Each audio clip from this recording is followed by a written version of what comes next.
están? Dios les bendiga. Estoy súper contenta que ya empezamos nuestra semana número 7 y ya estoy impresionada de todo lo que hemos hecho hasta el día de hoy. La semana pasada fue muy intensa y estuvimos hablando de lo que significa ser una novia, lo que significa ser fructífera, lo que significa pasar de cenizas a la gloria de Dios, lo que significa de realmente ser felices para siempre y todas las cosas que el enemigo nos ha querido hacer pensar que sí se trabaja en este mundo, ¿no? Y Dios trabaja de diferentes formas, entonces fue muy bonito analizar cada punto y ver cómo Dios lo ve y cómo Jesús nos ve a nosotras, ¿verdad? Bueno, hoy vamos a empezar la número 7 y el versículo de memorizar esta semana va a ser Isaías 46:9, que dice: porque yo soy Dios y no hay otro Dios y nada hay semejante a mí. ¿Sí? Está muy bonito, muy cortico y muy sustancioso. No hay nada semejante a mí, dice Isaías 46:9. Y esta semana se llama el alfarero y el barro, ¿no? Analicemos un poquito qué es esto, lo que nos está diciendo este título. El alfarero, para los que no conocen, es la persona que trabaja el barro para hacer vasijas o cosas de barro para utilizar en la casa, o como materas, o como en esos tiempos las usaban para cocinar. Entonces ese es el alfarero. El alfarero es el que moldea, el que hace forma a este barro para poderlo utilizar. Entonces es bien interesante esta semana. Es una semana muy bonita, muy clave porque vamos a entender que necesitamos entender que Dios es alfarero y que nosotros somos el barro. Y hay una clave muy importante allí, es que nosotros necesitamos ser obedientes, porque a veces podemos llegar con muchas conclusiones de por qué hacemos las cosas que hacemos, o nos apoyamos en otras cosas o en otros pensamientos que nos llevan a no obedecer a Dios, y entonces estamos diciendo que nosotros estamos correctos por estas circunstancias, pero Dios nos quiere mostrar que Él es Dios y nosotros somos el barro, y ya, no hay otra discusión en ese sentido. Entonces vamos aquí a empezar con una pregunta muy interesante. Vamos a poner la pregunta y después vamos a ir a buscarla en la Biblia. Dice: ¿cómo se engañaron a sí mismos los hijos de Dios al rebelarse? Y vamos a buscarlo en Isaías 30, 8 al 15 y 18. Es un poquito largo, pero es muy bueno. Quiero que analicen todo lo que voy a estar leyendo. Más adelante vamos a hacer un estudio un poquito más detallado de cada versículo, pero ahorita voy nomás a leerlo, porque más adelante vamos a dar algo más detallado de estos versículos, ¿sí? Aquí dice: ve pues, del 8 al 15 primero. Ve pues ahora y escribe esta visión en una tabla delante de ellos, y regístrala en un libro para que quede hasta el día postrero, eternamente y para siempre. Porque este pueblo es rebelde, hijos mentirosos, hijos que no quisieron oír la ley de Jehová, que dicen a los videntes: no veáis, y a los profetas: no nos profeticéis lo recto, designos cosas halagüeñas, profetizad mentiras. Dejad el camino, apartados de la senda, quitad de nuestra presencia al Santo de Israel. Por tanto, el Santo de Israel dice así: porque desechasteis esta palabra y confiasteis en violencia y en iniquidad, y en ello os habéis apoyado. Por tanto, os será este pecado como grieta que amenaza ruina, extendiéndose en una pared elevada, cuya caída viene súbita y repentinamente. Y se quebrará como se quiebra un vaso de alfarero, que sin misericordia lo hacen pedazos, tanto que entre los pedazos no se halla tiesto para traer fuego del hogar o para sacar agua del pozo. Porque así dijo Jehová el Señor, el Santo de Israel: en descanso y en reposo seréis salvos. En quietud y en confianza será vuestra fortaleza, y no quisiste. Y el versículo 18, vamos a saltarnos al versículo 18. Por tanto, Jehová esperará para tener piedad de vosotros, y por tanto será exaltado teniendo de vosotros misericordia, porque Jehová es Dios justo, bienaventurado todos los que confían en él. ¿Sí? Y bueno, la pregunta fue en qué se engañaron los hijos de Dios al rebelarse, ¿verdad? Y nosotros, como les dije al principio, nos engañamos queriendo buscar otras respuestas, queriendo que otras personas nos digan lo que queremos oír, queriendo de pronto ser halagados, como dice un versículo en el 10, ¿no? Recibiendo elogios para que seamos aceptados de lo que estamos pensando, lo que estamos haciendo, y no seguir la palabra de Dios. Entonces, Beth dice: queremos que Dios de alguna manera agite una varita sobre nosotros y que todos los obstáculos que tenemos que se vayan, todos los obstáculos que tenemos se vayan, y que no tengamos que hacer ningún esfuerzo, ¿verdad? Nosotros queremos que las cosas sean fáciles, que nosotros tengamos la razón, que Dios nos escuche a nosotros en vez de nosotros escucharlo a Él, de que Él tome nuestros consejos en vez de que nosotros cojamos los consejos de Dios. Pero eso no va a ser así, ¿verdad? Dios quiere hacerlo, Dios quiere cambiarnos, Dios quiere guiarnos, Dios quiere ser esa persona a la que tú vas a través de renovar nuestras mentes. Tenemos que renovar nuestras mentes. Si tú piensas que tú estás correcto, mejor espera a que tú lo analices una y otra vez con Dios, preguntándole: Señor, muéstrame si no estoy correcta, en vez de estar a la ligera pensando yo estoy correcto y no hay vuelta atrás, esto es y ya. No debemos ser humildes y debemos pensar 1000 veces que podemos estar incorrectos y pensarla con Dios, analizar las cosas con Dios y decirle: Dios, muéstrame si estoy mal en ese sentido. Él quiere renovar nuestras mentes, quitar nuestras tendencias autodestructivas y enseñarnos nuevos hábitos. Isaías es uno de los libros del Antiguo Testamento que más habla acerca de la cautividad, acerca de la libertad, acerca de la autoridad y el carácter de Dios, ¿no? Entonces es interesante. Isaías es uno de los libros que habla más de esto.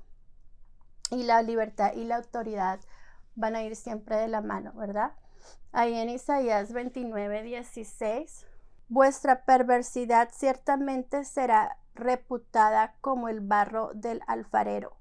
¿Acaso la obra dirá de su hacedor: no me hizo? ¿Dirá la vasija de aquel que la ha formado: no entendió? Sí, este versículo es muy importante porque dice que acaso si ustedes se ponen a pensar, el barro va a decirle al alfarero: no me hiciste bien, o el barro puede decirle al alfarero: no me has formado bien, no me entendiste, ¿verdad? Eso no lo podemos entender con las cosas. Como les he dicho antes, Dios trae cosas a nuestra vida que son similares a las cosas espirituales para que podamos entenderlas. Y si tú te pones a pensar cómo esta vasija, este barro, le va a decir eso al alfarero, o sea, no hay sentido porque hay un estrecho, un espacio muy grande entre la vasija y la persona que está construyéndolo. La vasija no tiene absolutamente nada, la capacidad para poder hacer decisiones o poder decir: hazme así o hazme aquello o hago esto. No tiene la capacidad la vasija. El alfarero es el único que puede decir cómo la forma, cómo tiene que ser, cómo tiene que entender. Entonces es lo mismo con nosotros y Dios. Nosotros no podemos decirle a Dios que esto es así, esto es así, porque nosotros no entendemos. Es una cantidad de diferencia entre lo que es Dios y lo que somos nosotros, los seres humanos. Lo podemos entender también por medio de la relación de padres e hijos, ¿no? Si tú te pones a ver cómo los hijos quieren tener la razón en cada etapa de su vida, y siempre estamos nosotros padres sabiendo que no pueden entender en ese momento por qué le estamos diciendo algo. Lo podemos entender nosotros, mas ellos no lo pueden entender. Él tiene el derecho a gobernar. La rebelión tiene un precio muy alto. Él bendice y da seguridad al que obedece. Ahí vamos a ver otra vez, como les digo, estos versículos un poquito más profundos, más detallados. Entonces vamos a hablar de las características de un hijo rebelde. Entonces, una es un hijo rebelde no actúa como un hijo de Dios. Y eso lo vemos en el versículo 9. Y dice que ahí en el 30, versículo 9, dice que nosotros los hijos que somos rebeldes somos hijos de la mentira. Somos hijos de la mentira. Son hijos de la mentira. ¿Recuerda alguna situación? Entonces esta pregunta va. ¿Recuerda alguna situación en la que actuó en forma obstinada con relación a Dios? ¿Con relación a Dios? El diablo puede disfrazar la mentira en verdad y obstinarnos a actuar en contra de Dios. Bueno, yo sí tengo varias, pero quiero que ustedes piensen en su casa cuando hicieron algo en contra de Dios, sabiendo que Dios no estaba de acuerdo con eso y que ustedes se obstinaron a hacerlo de todas maneras. Y me gusta mucho esto del diablo porque la vez que yo me acuerdo que obstinadamente yo sabía que estaba mal hecho, pero lo estaba haciendo de todas maneras. Yo sabía, en ese momento no se entendía, pero ahora sí entiendo que el enemigo me hacía.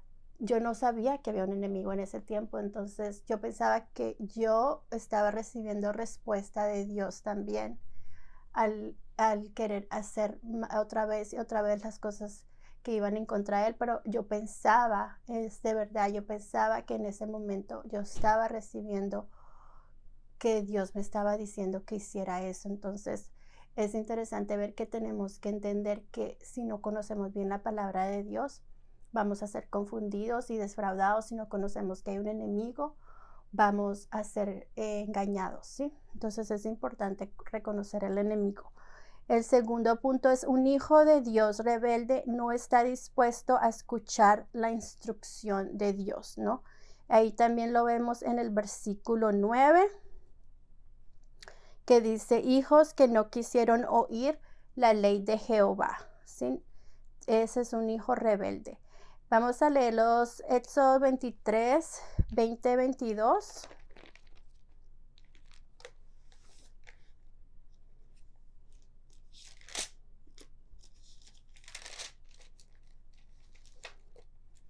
Y dice: he aquí yo envío mi ángel delante de ti para que te guarde en el camino y te introduzca en el lugar que yo he preparado. Guárdate delante de él y oye su voz, no le seas rebelde, porque él no perdonará vuestra rebelión, porque mi nombre está en él. Pero si en verdad oyeres su voz e hicieres todo lo que yo te dijere, seré enemigo de tus enemigos y afligiré a los que te afligieren. Entonces aquí vemos que cuando nosotros escuchamos a Dios, nuestros enemigos se convierten en enemigos de Dios, ¿verdad? Y qué más, qué mejor que nosotros estemos respaldados por el poder de Dios, ¿verdad? En Salmos 81, 10, 14, yo soy Jehová tu Dios, que te hice subir de la tierra de Egipto. Abre tu boca y yo la llenaré. Pero mi pueblo no oyó mi voz, e Israel no me quiso a mí. Los dejé, por tanto, a la dureza de su corazón. Caminaron en sus propios consejos. Oh, si me hubieran oído mi pueblo, si en mis caminos hubieran andado Israel, en un momento habría yo derribado a sus enemigos y vuelto a mi mano contra sus adversarios. ¿Sí? Qué bonitos estos versículos, saber que cuando nosotros escuchamos la voz de Dios, entonces Dios va a hacer la batalla por nosotros, pero es bien importante que nosotros le obedezcamos a Dios lo que nos está pidiendo. El número 3 es: un hijo de Dios rebelde prefiere oír ilusiones agradables en vez de la verdad. Y eso lo vemos ahí en Isaías 10:11, que pedían a los profetas que les dijeran cosas halagüeñas, que quieren decir halagadoras, que nos quieran decir cosas bonitas en vez de decirnos cosas feas, en vez de decirnos eso está mal, no te vayas por ahí, eso no está correcto. Queremos que nos digan, no, es que tienes la razón, tú tienes la razón de hacer estas cosas, es que cómo eso te va a pasar a ti. Entonces queremos escuchar esas palabras, ¿no? Alguien a quien no le agrada que lo halaguen, ¿verdad? Buscar los halagos es ponernos la soga al cuello, dice Beth. Y el cuarto punto: un hijo de Dios rebelde confía en la opresión. Y vamos a verlo ahí en el versículo 12. Dice: por tanto, el Santo Israel dice, porque desechasteis esta palabra y confiasteis en violencia y en iniquidad, y en ello os habéis apoyado, ¿sí? Esto me hace pensar un poco en lo que estamos viviendo hoy en día en nuestro país, y como muchas personas de alguna forma han optado por la violencia, ¿no? Ser escuchados a través de la violencia, de la iniquidad, y se han apoyado en esto pensando que por medio de estas cosas vamos a tener respuesta.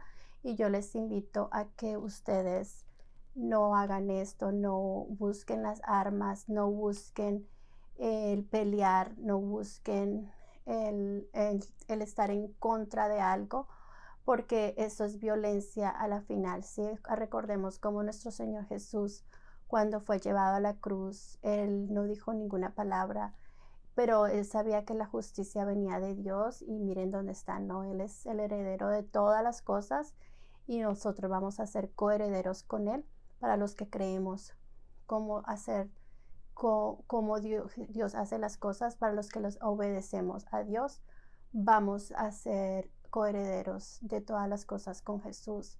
Entonces no hagamos violencia, no peleemos. Lo que podemos hacer es estar tranquilos y orando y pidiéndole a Dios que nos guarde, que sus ángeles vengan, y obedeciéndole, especialmente obedeciéndole. Una pregunta ya para cerrar es esta pregunta: ¿se le ocurre algún vínculo enfermizo que haya tenido en su vida y que finalmente haya demostrado ser un fraude, ¿no? Yo creo que muchos de nosotros tenemos muchos fraudes en nuestra vida que no nos han traído realmente ninguna felicidad. Esto seguramente los sorprendió. No solo los hijos de Dios podemos ser oprimidos, dice Beth, para cerrar, sino que podemos llegar a confiar en la opresión, ¿sí? Al ser oprimidos, empezamos a confiar también en ese tipo de movimientos, ¿no? De la opresión. Las personas que se alejan de la verdad se apegan a mentiras que defraudan. Dios nos creó para que estemos apegados a Él. Por lo tanto, nos hizo con una necesidad muy real de vincularnos, ¿verdad? Fuimos creados para vincularnos y depender, de manera que podamos ir hacia Dios y en Él encontrar seguridad. Cualquier cosa a la que nos apeguemos que no sea Dios es un fraude. Comprenda que apegarse en este contexto no se refiere a una relación sana con personas o cosas. La palabra clave es confiar. Apegarnos a un vínculo equivocado es llegar a depender de algo que no es de Dios. Bueno, y con esto terminamos nuestro día número 1, semana número 7. Y vamos también a hacer el día número 2.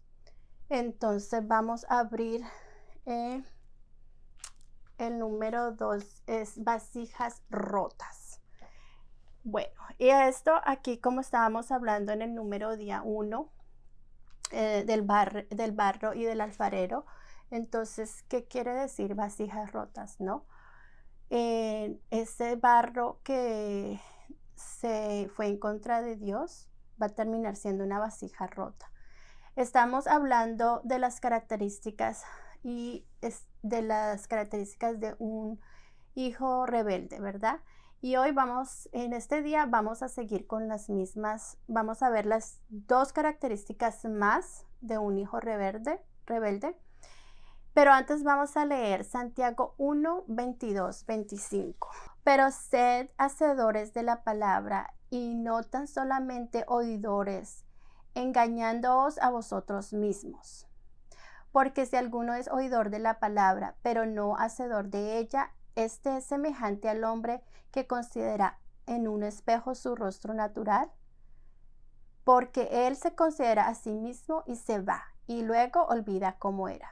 Mas el que mira atentamente en la perfecta ley, la de la libertad, y persevera en ella, no siendo oidor olvidadizo, sino hacedor de la obra, este será bienaventurado en lo que hace. ¿Sí? Aquí nos está diciendo que si nosotros no solamente escuchamos, pero no hacemos la palabra de Dios, no nos va a servir de nada. Y nos compara otra vez como cuando nosotros nos vemos en un espejo y en un ratito ya se nos ha olvidado, ¿verdad? Porque nos miramos muchas veces al espejo para podernos recordar cómo fue que nos estábamos viendo.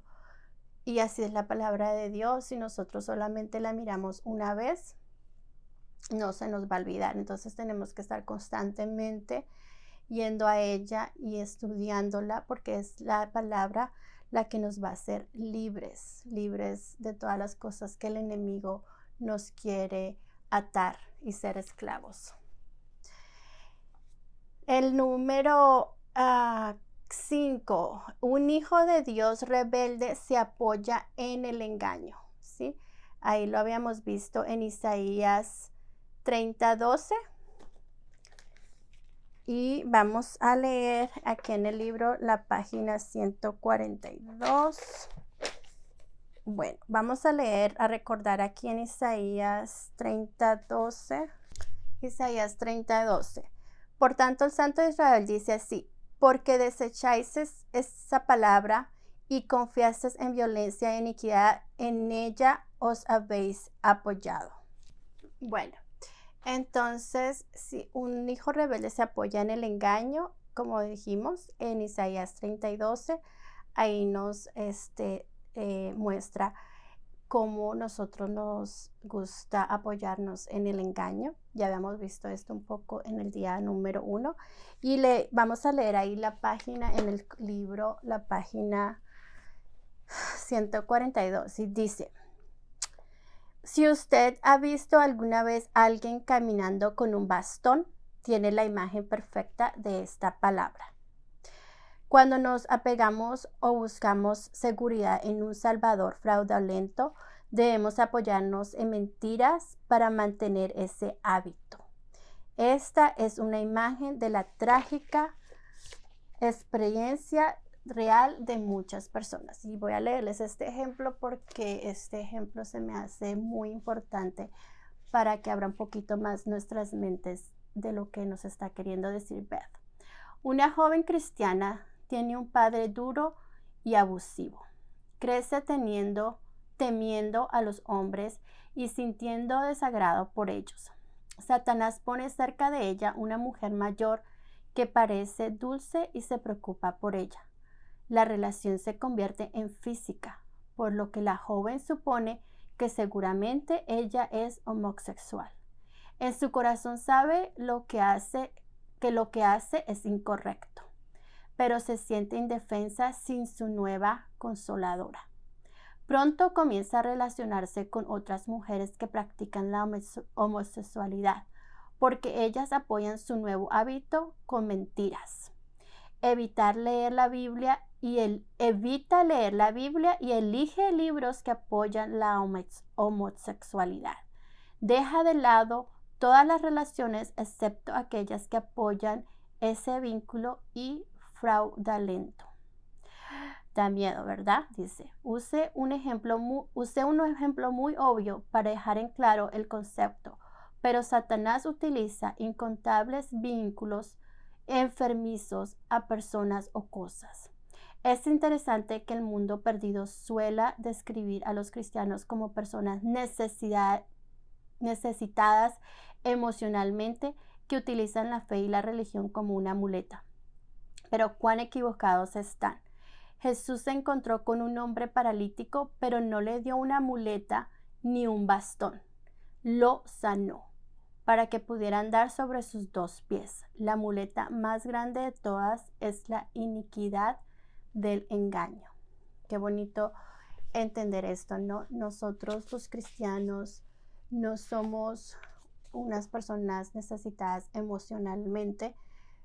Nosotros los cristianos sabemos que cuando tenemos a Cristo en nuestros corazones somos libres de verdad.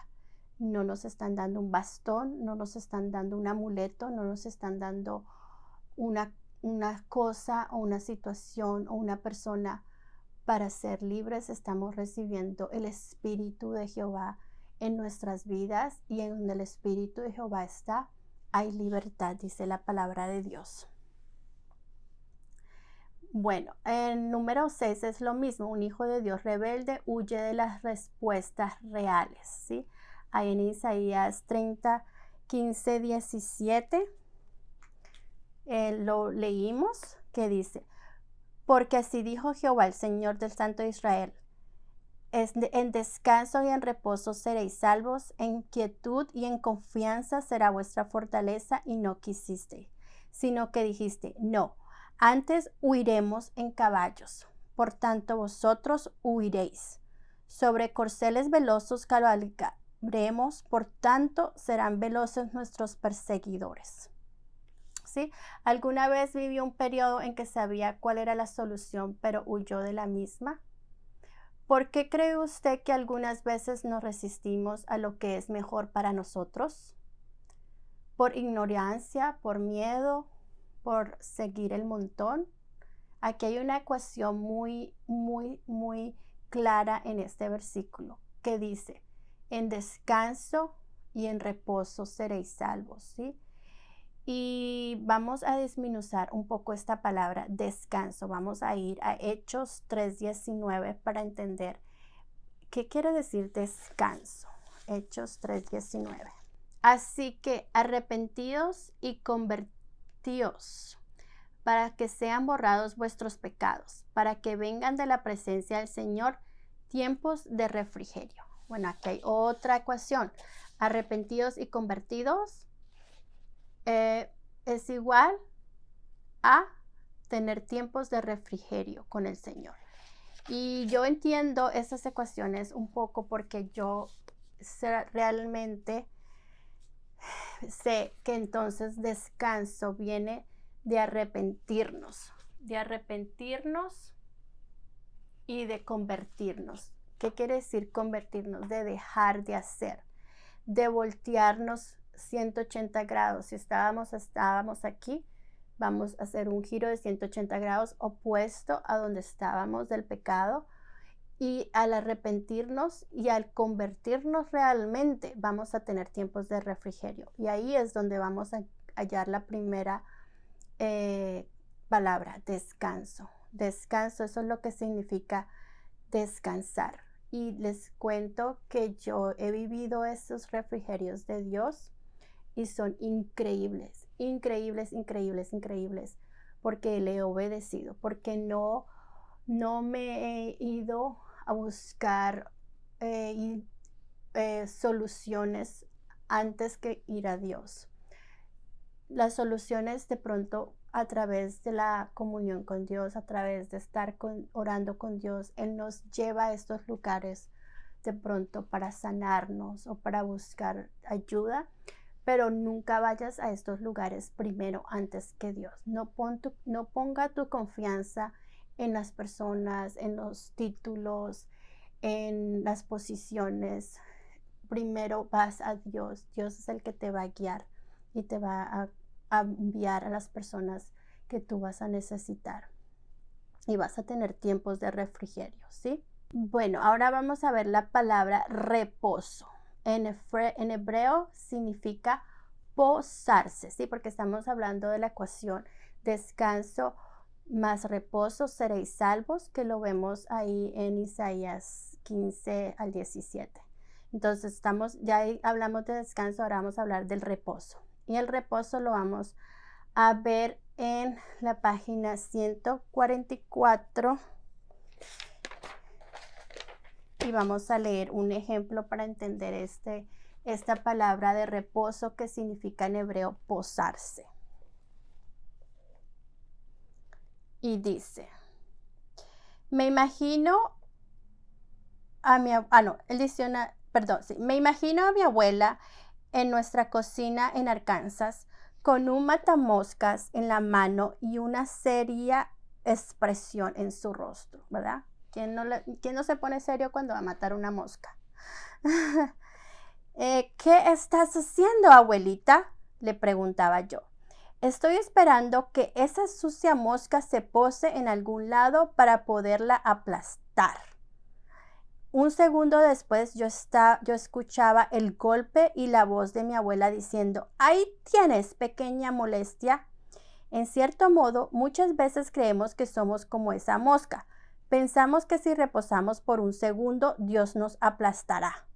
No es cierto. Nosotros no somos moscas y mi abuelita no era Dios. Nuestro Dios desea que descansemos en Él y nos afirmemos sobre quién es Él. ¿Sí?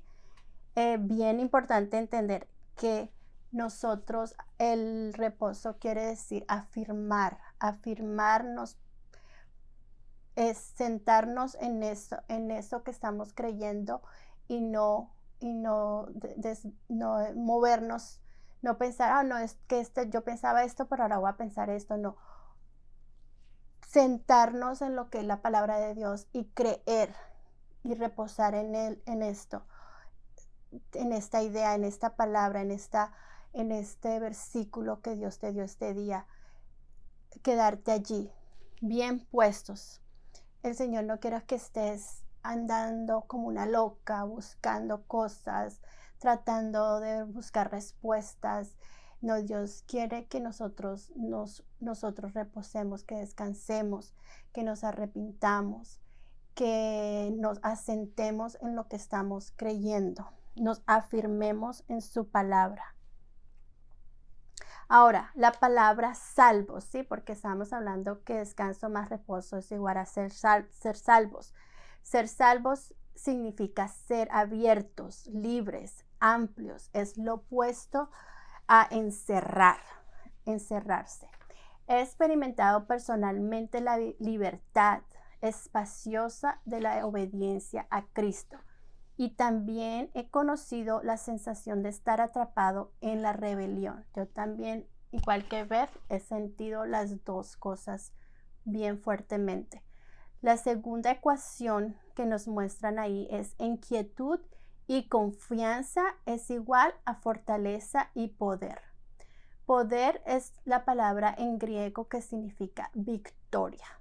La palabra quietud significa vivir quietamente. La palabra hebrea que se traduce como confianza significa no hay nada más que se pueda hacer. Entonces ahí tenemos que quietud significa estar quietos.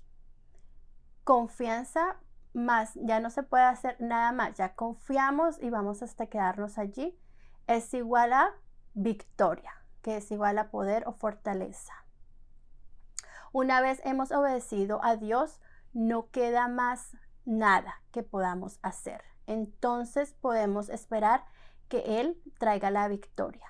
La paciencia y el tiempo es muy importante. A veces vamos a esperar un poco más, a veces vamos a verla ahí mismo, pero vamos a tener confianza en nuestra quietud de que somos victoriosos, ¿sí? Entonces hay una actividad aquí en la página 142 que quiero que ustedes hagan en casa, y es que ustedes escriban estas 6 características que hoy hablamos acerca de los hijos rebeldes y los escriban en un papel. Y ya para terminar, aquí en la página 145 vamos a leer esta pregunta. Para terminar la lección de hoy, lea Isaías 30 del 12 al 14. ¿Qué sucede si continuamos en rebeldía, rechazando la palabra de Dios, confiando en la opresión y apoyándonos en el engaño? Las paredes figuradas de protección que rodean nuestras vidas se quebrarán como vasijas rotas en pedazos. Los que somos cristianos no perderemos nuestra salvación, pero nos arriesgaremos a perder mucha protección. El resumen de estas lecciones de estos 2 días de esta semana: el barro que insiste en actuar como el alfarero inevitablemente quedará hecho pedazos.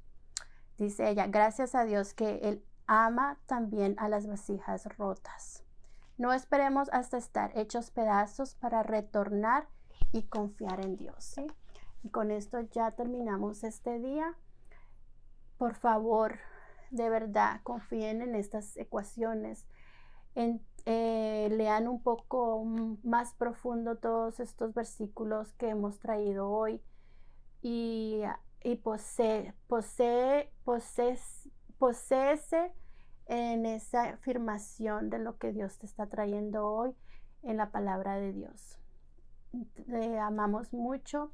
Dios les bendiga, y ya estoy muy contenta que estamos en la semana número 7, y Dios les bendiga, y espero que estén orando muchísimo para que Dios les dé revelación más que información. Besos, hasta luego, nos vemos pronto.